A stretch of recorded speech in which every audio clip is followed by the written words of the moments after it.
Hi, I'm Ryan with Front End Audio, and this is the brand new 1972 dual channel preamp from Drawmer.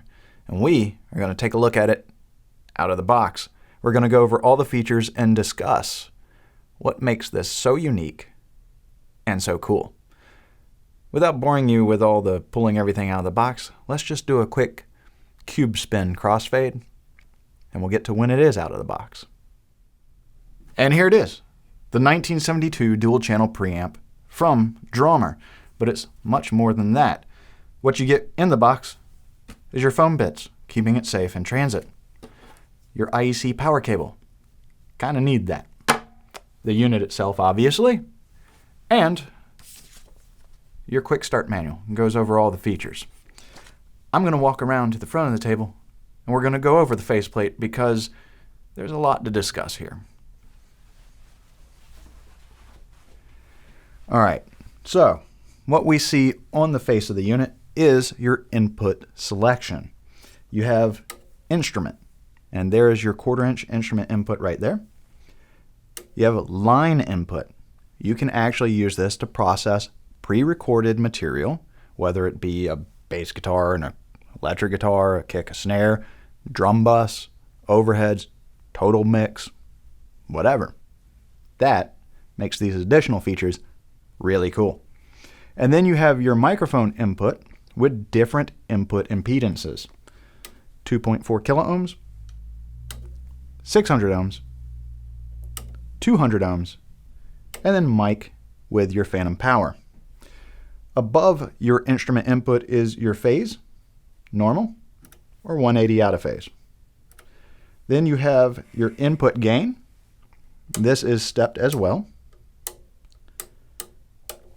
Then you have your low cut and high cut, or high pass and low pass filters.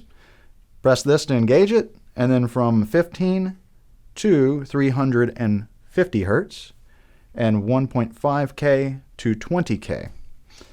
Now, you're probably going to be using the high pass or low cut more than anything else.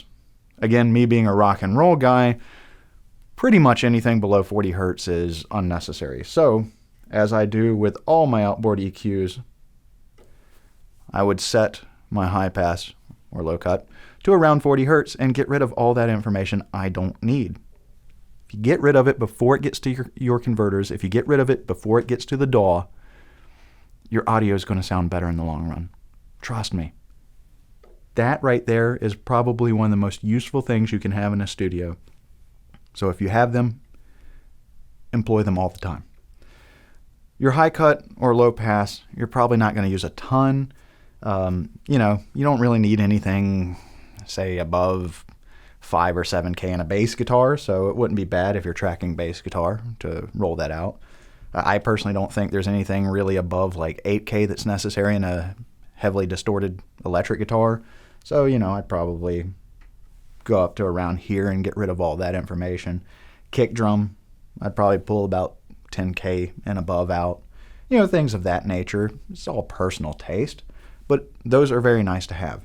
Probably going to use this a little bit more, but that is a nice feature to have just in case. I'm the type of person I'd rather have features that I don't need than need features I don't have. Might as well have both because they're useful. Next to that is your EQ shape.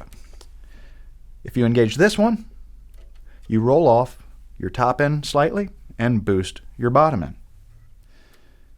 If you engage that one, you boost your top end and roll off the bottom end. If you engage them both, you get that classic smiley face. So that's a really cool feature right there, just to enhance things. Above that is a unique button called Lift. I'm going to actually read from the manual what it does. And it says that Lift is, in essence, a low-level dynamic gain module which has no effect on signals above 0 dB, but it increases gain dynamically on levels below or between 0 dB and negative 30 dB. The maximum gain that it's providing in that range is 10 dB of gain. And then it continues to add 10 dB of gain to signals below negative 30 dB. So it's dynamically applying 10 dB of gain. And what this is really going to do is enhance signals that are low level so that you can get a more proper recording out of lower level signals. Here, what you have is your output trim, and this is 100% variable, like your two filters here. You have your VU meter, and you have your plus 10 or standard plus 4. You know, kind of like meter options you see on, say, like an 1176. That is repeated on your second channel. With this selection, your gain, those being stepped, a lot of these switches being switches, you're going to have a pretty easy time matching the two sides. Yeah, so this would be very handy for drum overheads. You know, probably not going to be using your high cut, but roll that high pass, that low cut all the way to 350, and you know, maybe lift a little bit and boost the top end. Could do some wonders for drum overheads or drum room. Let's roll this around on the back and take a look at the back side of the unit.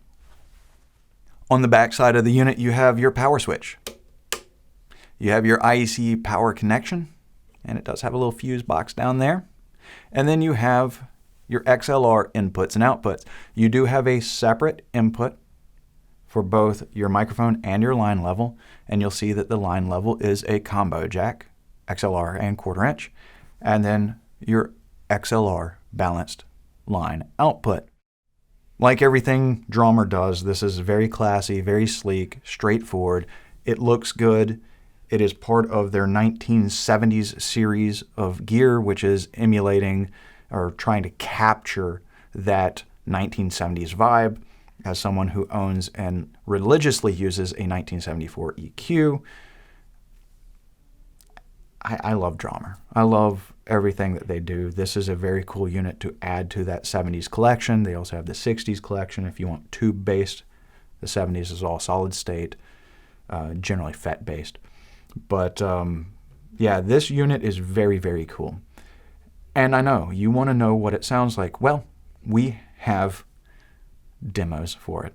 So please do keep an eye out for those videos and check them out, because this is a really cool unit.